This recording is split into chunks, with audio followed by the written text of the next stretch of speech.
When you're depressed, you're not getting it. It's bigger than just depression. It's you've accepted his goods. And when you accepted his goods, you accepted the authority that he's given over his goods.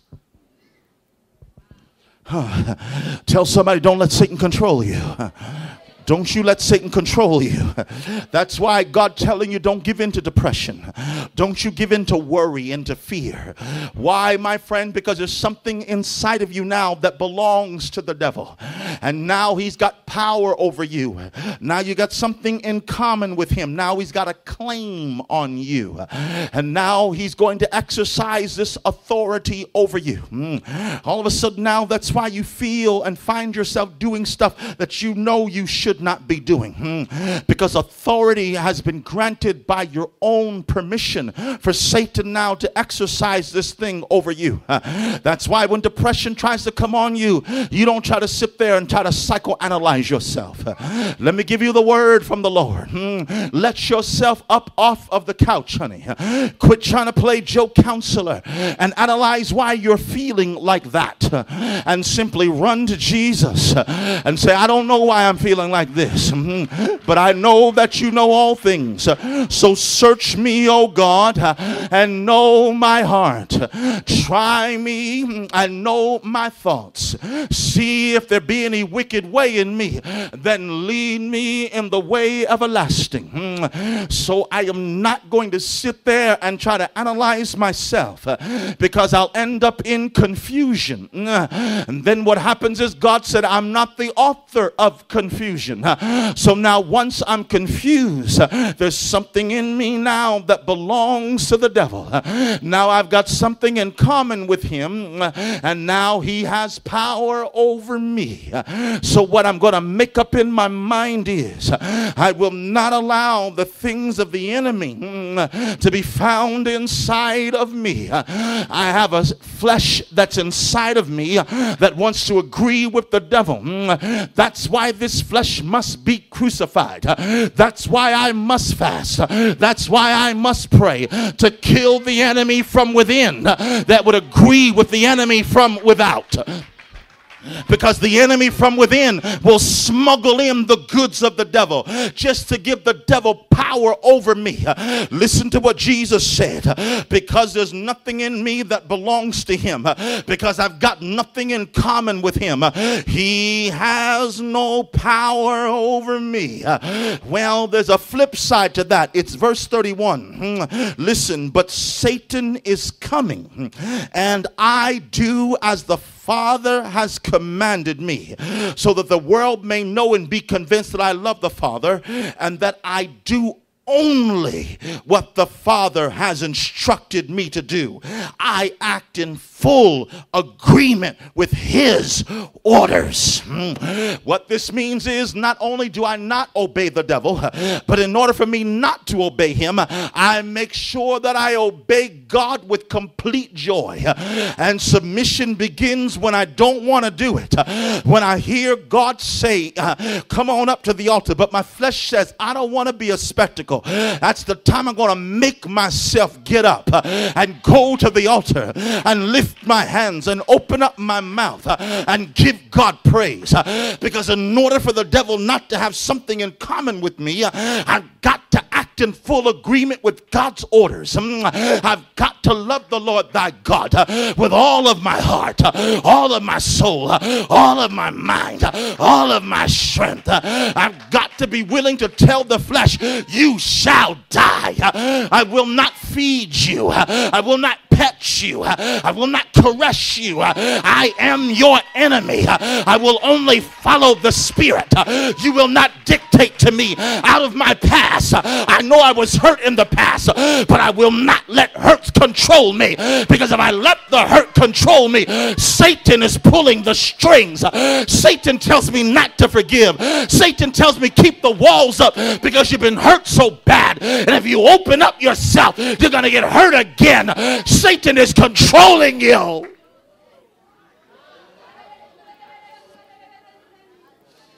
God says, open your heart and let me minister.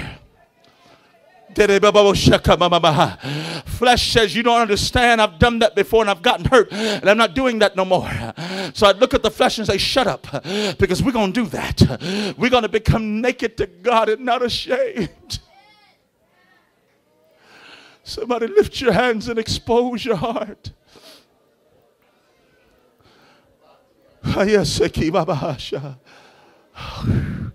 Somebody open up your mouth.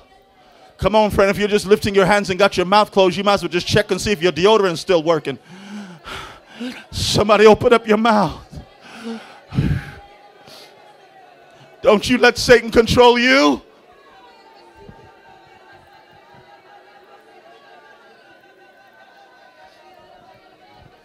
Come on, don't you let Satan control you. Rabakosheki mama mama raba. Rebebe koshanda rebebe mama. Yosoko roba mama raba baba sheta. Ribeko tolaba shete.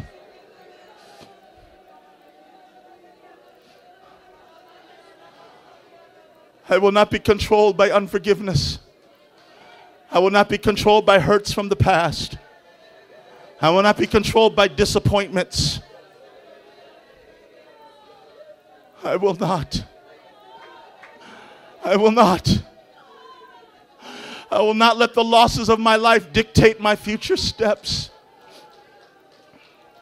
It's the Spirit of the Lord that must dictate my steps, not my hurts, not my disappointments.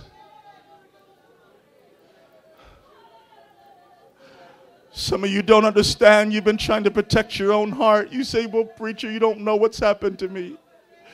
You don't know what's been done to me. You don't understand how much I've been hurt. You don't know how much people have done me wrong, even in the house of God. And we're not here trying to argue with you and say that it's a figment of your imagination, but what we are saying is you must understand the reason why the devil seeks to hurt you is so that you'll have something in common with him. That now he may control you.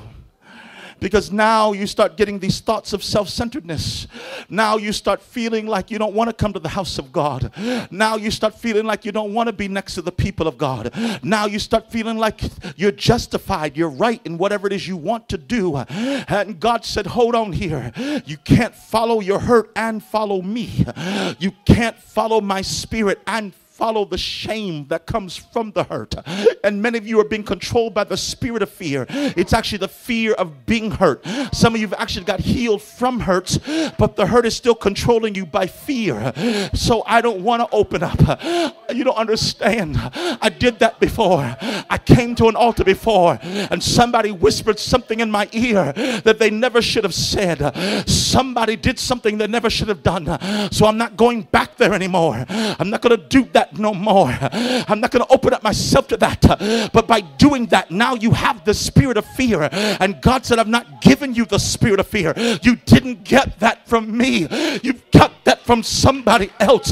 You got that from the devil. And you're letting him control you by the spirit of fear. I've got destiny for you. I've got great things for you. And now you're too afraid to step out. You're too afraid to lift your hands. You're too afraid to get involved. You're too afraid to open up your heart. You're too afraid.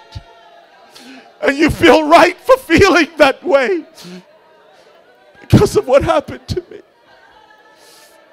But you're not getting the larger picture. It's meant to control you. So now you can't even accept love. You're afraid to accept love because love makes me vulnerable. And vulnerability you've now associated with getting hurt. So I can't be vulnerable because you're going to hurt me. So if I'm not going to be vulnerable, I can't accept your love. And that's why some of you are in such an internal struggle. You want love so bad, but you're so afraid to receive it. You want to be cared for so much, and yet you're too afraid to recognize what's going on in your own heart. You're like a clam, this hard outer shell of defense, when there's actually this little squishy, emotional, weak side internally. And you don't even understand it.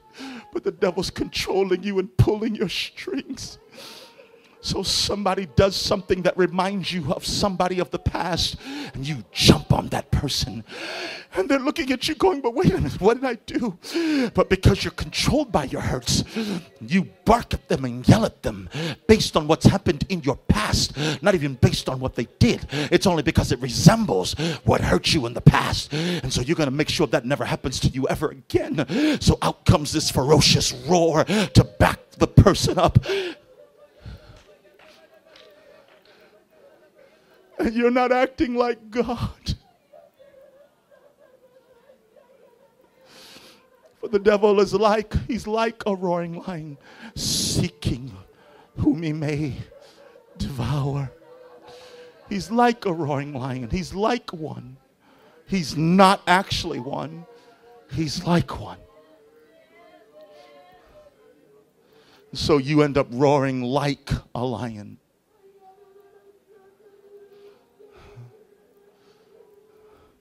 But God said tonight in this house, would you let me heal you? Would you get rid of the fear of being hurt? Would you let me love you? Would you allow me to have entrance into your emotional nakedness? And would you declare that you're no longer going to let Satan control you? I will not be controlled by fear. I will not be controlled by the fear of being hurt. I will not be controlled by hurt itself. I will not be controlled by the fear of failure. Some of you won't step out and become who God destined you to be because you're so afraid of trying. What's the purpose of trying? Just so I can fail, so people can mock me and laugh at me? I've already done that. I'm not doing that anymore. You don't realize that the enemy has something in common with you, and through these things he's controlling you. And you think you're protecting your own heart, when actuality you're working with your enemy to bring your demise. I wonder if somebody would obey God. I wonder if somebody would agree with God's full orders. I wonder if somebody would have full agreement with his orders like Jesus said. I wonder if somebody would say, my flesh right now is telling me to sit where I'm at. My flesh right now is telling me don't open up. My flesh right now is speaking to me and telling me don't move. Because so-and-so is going to ask you questions after service. And your friend's going to tease you because they saw you crying. How are you going to explain this? But I'm telling my spirit right now, let's go. Let's get up. Let's go. I won't be controlled. I won't be controlled by you, Satan. I refuse to be controlled by you.